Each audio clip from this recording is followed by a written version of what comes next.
Jean-Michel Blanquer, bonjour. Bonjour. Ministre de l'Éducation nationale. Ce matin, les enfants entrent à l'école. 12 400 000 en France. C'est la vraie rentrée, la vraie fin du confinement, le retour de la vraie vie. Est-ce que des écoles, des collèges, des lycées restent fermés ce matin en France ?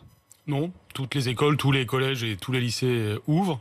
Il peut y avoir telle ou telle exception, mais je n'en recense pas au moment où je vous parle. Aucune exception à cause du coronavirus. Honnêtement, il peut y en avoir, on le verra en fin de journée, mais normalement, il n'y a pas d'exception. Dans les jours qui viennent, il est possible que nous l'avons reconnu depuis le début, il est possible que nous prenions des décisions de fermeture d'une classe ou d'une école, mais pour cette rentrée, ça n'est pas le cas. Donc, et c'est évidemment un grand bonheur pour nous tous. Donc aucune classe ne reste fermée ? Non, aujourd'hui non. Non, aujourd'hui non. J'ai vu que sur l'île de la Réunion, où la rentrée a eu lieu le 17 août, il y a aujourd'hui des classes fermées. Tout à fait. Et des écoles fermées. Oui, mais c'est tout simplement le corollaire de notre vigilance, puisque c'est lié au fait qu'il y avait des adultes qui ont été testés positifs, qui se sont contaminés d'ailleurs en dehors de l'école, et non pas du fait de l'école. Et donc, par prudence, les autorités sanitaires nous ont conduits à fermer les classes concernées. Et aucun enseignant ne manquera dans les classes, Jean-Michel Blanquer. Bien sûr, comme vous le dites, on parle de 12 400 000 élèves et d'1 million de personnel, donc je ne vous dis pas que tout est parfait partout. Et d'ailleurs, à chaque rentrée scolaire, vous pouvez avoir tel ou tel trou dans la raquette, comme on dit. Mais là aussi, les enseignants sont de retour, bien sûr. Mais que dites-vous ce matin aux parents qui ne veulent pas envoyer leur enfant à l'école ? Par crainte du coronavirus. Je leur dis, n'ayez pas peur. Je leur dis, l'éducation, c'est fondamental. L'école, c'est fondamental. On a besoin de l'école. L'école, ce n'est pas superfétatoire. L'école n'est pas marginale. L'école n'est pas du luxe. L'école, c'est fondamental pour chaque enfant. Et je l'ai dit, vous savez, dès le mois d'avril, pour qu'on ait déjà du déconfinement scolaire, même progressif en mai et juin.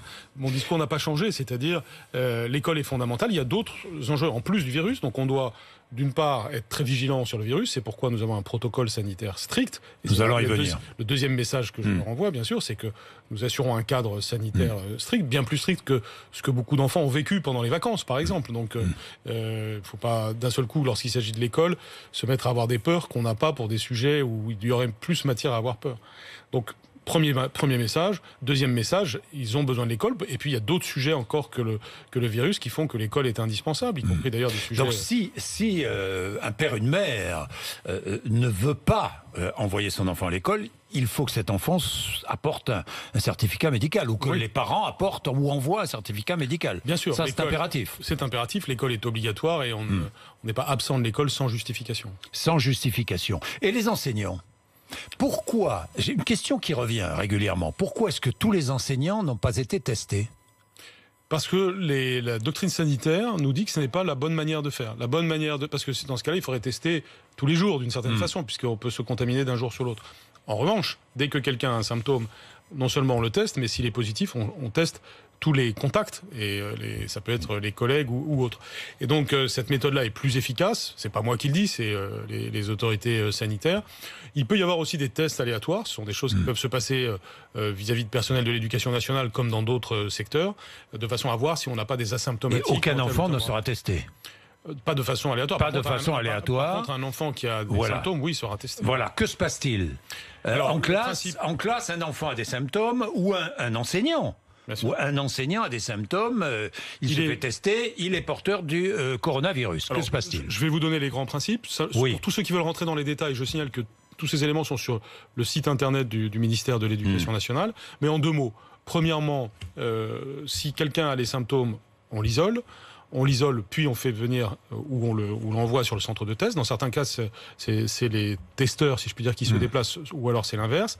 Et si la personne est isolée tant qu'on n'a pas les résultats, s'il est testé positif, alors on contacte. Enfin, il y a tous les cas contacts qui sont identifiés.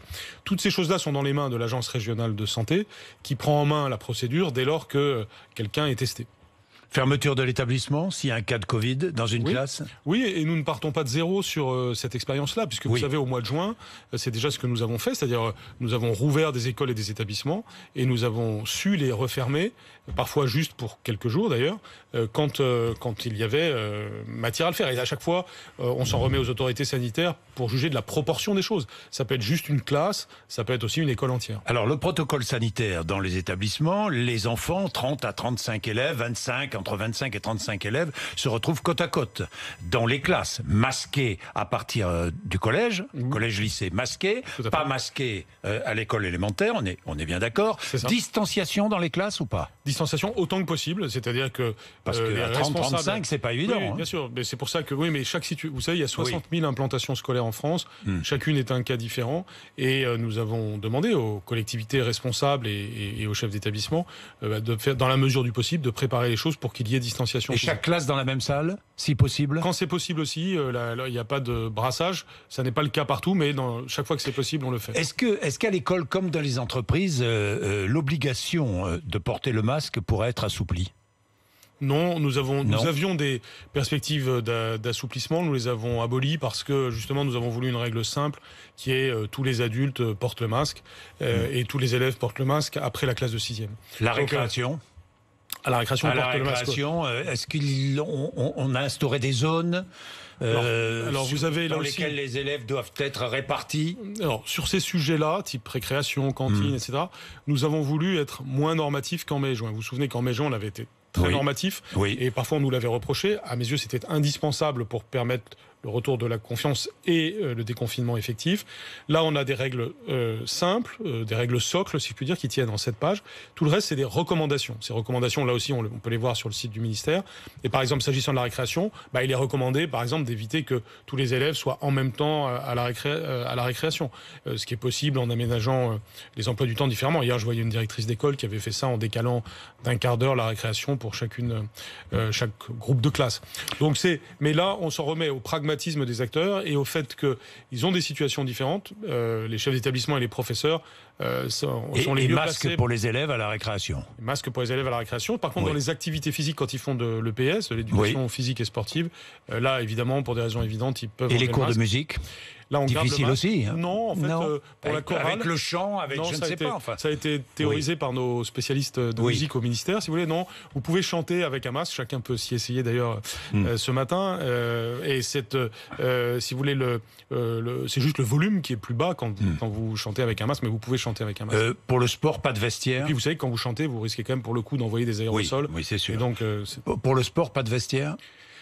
Dans la mesure du possible, on évite, et surtout ce que l'on demande, c'est que les élèves viennent déjà en tenue de sport pour ne pas avoir besoin du vestiaire. Est-ce que les parents pourront entrer aujourd'hui ou les jours prochains dans les établissements scolaires? Alors à l'école maternelle, oui, à condition de respecter les gestes barrières, d'avoir un masque, etc., bien entendu. Mais si vous voulez, il y a des choses qui sont très importantes. Le côté affectif de l'entrée en maternelle en particulier, chacun le connaît, il est vraiment très important pour, cette fois-ci, la santé psychologique de l'enfant, que les parents l'accompagnent. Simplement, il faut que ce soit pour un laps de temps court. Et encore une fois, en respectant les gestes barrières.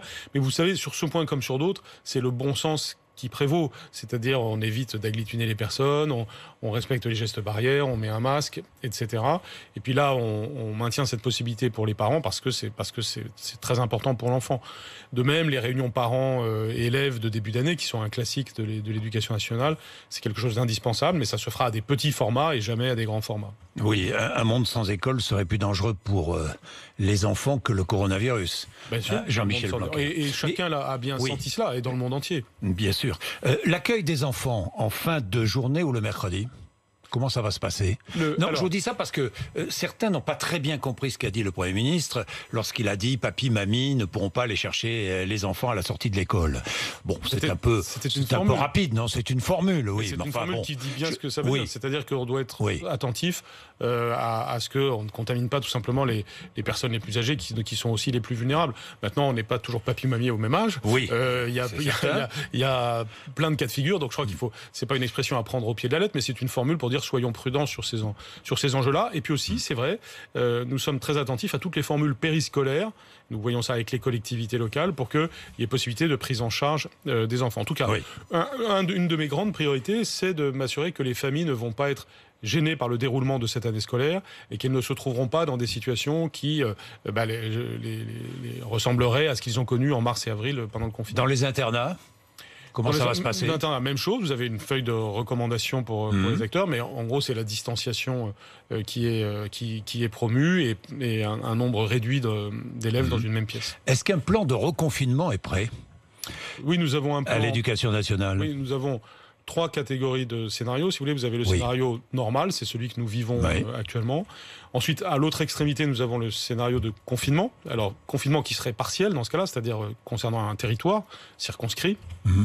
Et dans ce cas-là, déclenchement de l'enseignement à distance, distribution de tablettes, et de toute une série de procédures. Il y a aussi pour cela ce qu'on appelle le plan de continuité pédagogique, qui lui aussi peut se voir sur notre site. On a des centaines d'heures de cours enregistrées, qui sont prêtes là aussi. Et notre dispositif avec le Centre national d'enseignement à distance, qu'on appelle Ma classe à la maison, qui est prêt et encore enrichi par rapport à ce qui existait précédemment. Et puis le scénario intermédiaire, où vous avez que celui un petit peu qu'on a connu en mai-juin, c'est-à-dire les demi-groupes, ce qui suppose d'être capable d'organiser des accueils des élèves qui ne sont pas dans le demi-groupe en même temps. Je reviens sur le périscolaire. Qui paiera ? Le périscolaire, c'est, vous savez, souvent, c'est les collectivités locales qui l'ont en charge. Mais si... Elles ne veulent pas. Non, elles disent c'est l'État qui impose ses règles. C'est à l'État de payer. Alors pour l'instant, on n'impose rien du tout. Oui, non, si jamais, on a recours au périscolaire. Vous savez, tous les mécanismes sont coopératifs. Oui. Par exemple, ce qu'on a fait en juin, ça s'appelait Sport, Santé, Culture, Civisme. C'était un mécanisme pour lequel on a sorti de l'argent de l'État en soutien des collectivités. Certaines ont pensé que ce n'était pas assez, mais néanmoins, nous avons financé, nous avons appuyé les collectivités. Et puis cette année, on va passer à une nouvelle phase de ce qu'on appelle le plan mercredi. Le plan mercredi, c'est aussi de l'argent de l'État, c'est par les caisses d'allocation familiale, pour aider les collectivités locales à organiser ces accueils du mercredi, aussi bien le matin que l'après-midi. Et ça tombe bien, puisque, comme vous le savez, je suis aussi ministre des Sports, avec Roxana Maracineanu comme ministre déléguée. Et puis nous travaillons beaucoup avec Roselyne Bachelot aussi pour la culture. Et donc, culture et sport sont un peu les deux mamelles de l'année 2020-21. Et d'ailleurs, c'est l'illustration du fait que on doit parler du coronavirus que nous faisons ce matin, mais il y a aussi plein d'autres sujets qui caractérisent cette année 2020-21, y compris des sujets qui nous permettent de faire que ce contexte particulier est utilisé pour moderniser notre vie scolaire, notamment pour qu'il y ait plus de sport et de culture pour les enfants. Il faut réapprendre l'école. Pour cette rentrée, pour certains, pas d'école depuis 6 mois. Aujourd'hui, est-ce que vous allez tester, évaluer les élèves qui rentrent ? Oui, alors quand vous dites pas d'école depuis 6 mois, heureusement, en France, c'est... Pour certains, décrocheurs, oui. Pour certains, oui. Mais si on compare la France à d'autres pays, on est un des pays où on peut le moins dire ça. Un enfant, par exemple, tout enfant italien se trouve dans la situation que vous venez de dire. Beaucoup d'enfants dans d'autres pays. Il faut quand même réapprendre l'école. Beaucoup d'enfants anglais n'ont pas retrouvé l'école, et ainsi de suite.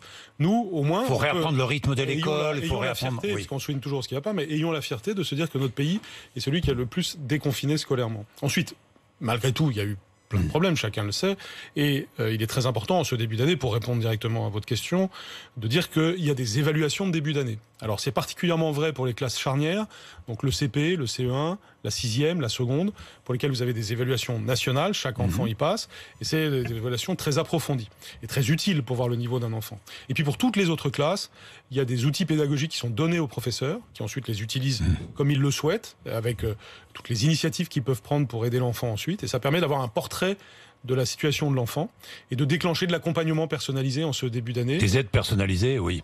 On a dégagé 1 500 000 heures supplémentaires pour cette aide personnalisée, notamment au premier trimestre. Et je le dis, par exemple, pour tous les parents de collégiens qui nous écoutent, il y a le dispositif Devoir fait qu'on a mis en place il y a 3 ans, que nous accentuons et qui fait que toute famille peut demander ce soutien scolaire gratuit le soir en général, mais ça peut être à d'autres moments de la journée, pour son enfant. Vous avez annoncé l'organisation d'un Grenelle des professeurs. Ça va commencer quand ?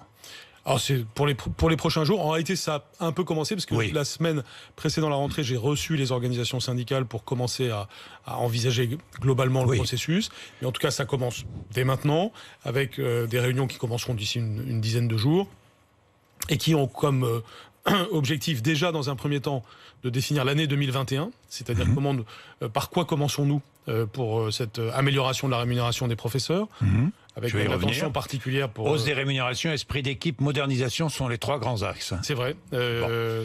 3 grands axes. Alors, je vais commencer avec les rémunérations. Vous annoncez 400 millions d'euros, c'est bien cela, pour l'année 2021. 400 millions d'euros pour augmenter les traitements, les salaires des enseignants. Oui. Ça fait combien par enseignant ? Alors, ça fait débat. Si vous divisez, alors la chose à ne pas faire, c'est à diviser tout de suite par le nombre d'enseignants. Si vous le faites, non, mais moi j'ai fait une moyenne. Vous arrivez à 500 € par an, d'ailleurs, ce qui serait pas 41 € par mois. Oui, c'est ça. Et par enseignant. Ça fait 500 € par an. Mais c'est pas comme ça qu'on va procéder. On va procéder par marche, parce que d'abord, il y aura, on va inscrire une vision 400 millions par marche. Quoi. Oui, autour de 400 millions par marche. Ça peut être un peu plus, ça peut être un peu moins. Par marche. Chaque année budgétaire.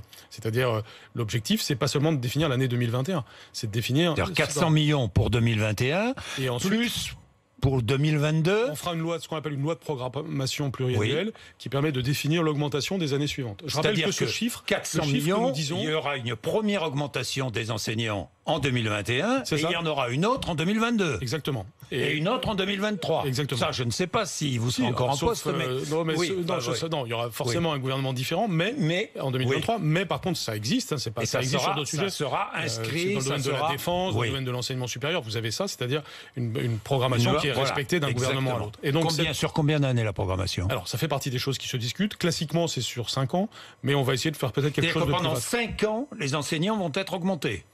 Oui, de manière assez nette, ce qui, évidemment, au bout de 5 ans... 5 ans d'augmentation. Ce chiffre de 5 ans n'est pas encore défini. Non, mais d'accord. Ça peut être un peu plus... J'espère surtout que ce sera davantage que 5 ans. 5 ans d'augmentation. Moi, je vais être très précis, là, parce que je me mets à la place des enseignants. Vous savez combien, mais vous le savez aussi bien que moi, on en a parlé déjà combien de fois ici à ce micro. Et ce que je suis en train de dire aujourd'hui à ce micro est dans la ligne totalement cohérente de ce que je vous ai dit les fois précédentes. Donc 400 millions en 2021, peut-être 400, peut-être plus en 2022, et puis en 2023, et puis en 2024, et puis en 2025. C'est l'idée.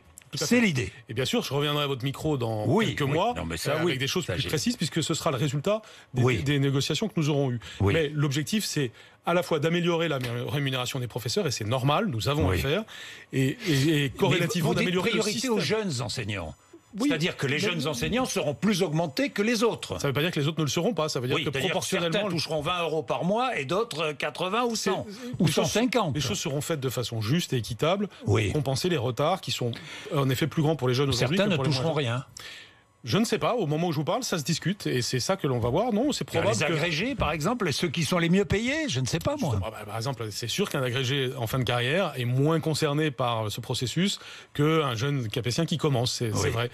Mais en tout cas, tout ça se discute. Donc je me garderai bien de vous dire un résultat, alors même qu'on doit le discuter. En revanche, ce qui est certain, c'est que la logique qui est imprimée, c'est une logique d'augmentation, de reconnaissance des professeurs, au plein sens de ce mot, financière, mais aussi immatérielle.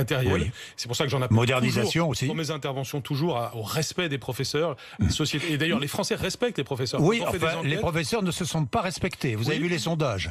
Ils sont fiers d'exercer leur métier. Ils sont heureux. Ils trouvent du plaisir dans l'exercice de leur métier, mais ils regrettent qu'on ne les apprécie pas. Oui, mais quand vous faites des enquêtes, vous voyez à la fois, premièrement, que les Français ont beaucoup d'estime pour les professeurs. Il y a encore une enquête récente qui montrait que c'est environ 80%. J'ai vu ça.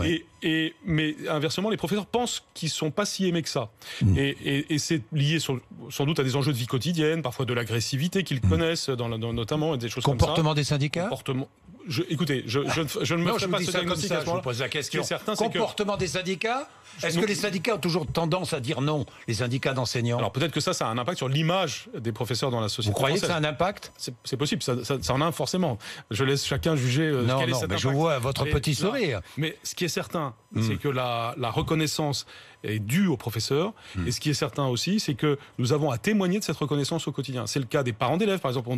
Quand un professeur dit à un élève que quelque chose n'est pas bien, si on est parent, il vaut mieux donner raison au professeur qu'à l'enfant. C'est plus éducatif. Ce sont des choses de la vie quotidienne où on ne doit pas se comporter en consommateur de l'école, mais en soutien des professeurs pour ce bien public qu'est l'éducation. Et donc, on a besoin d'un prestige de la fonction professorale au cœur de la société, a fortiori dans la société dans laquelle on est en train d'entrer, qui est une société d'immédiateté, de technologie, où il faut un peu de sens du temps long, de sens de la transmission des savoirs. Et donc, cette reconnaissance du professeur, elle est fondamentale. Et elle passe par bien des choses. La rémunération en est une, mais il y a aussi d'autres éléments, la manière dont se déroule la carrière, la manière dont on est recruté, formé, le plan de relance sera présenté jeudi. Quelle sera la part de l'éducation nationale dans ce plan? Alors, une part importante sur plusieurs sujets. C'est-à-dire importante. Alors, ce sera défini au moment de l'annonce, mais... 10%, 20%, des 100 milliards annoncés, je ne sais pas. Dans un premier temps, on ne pourra pas le dire en pourcentage, pour la raison suivante, qui est que, par exemple, un des gros paquets, c'est le bâti scolaire, le bâti public. Vous savez, on va faire il va y avoir plusieurs milliards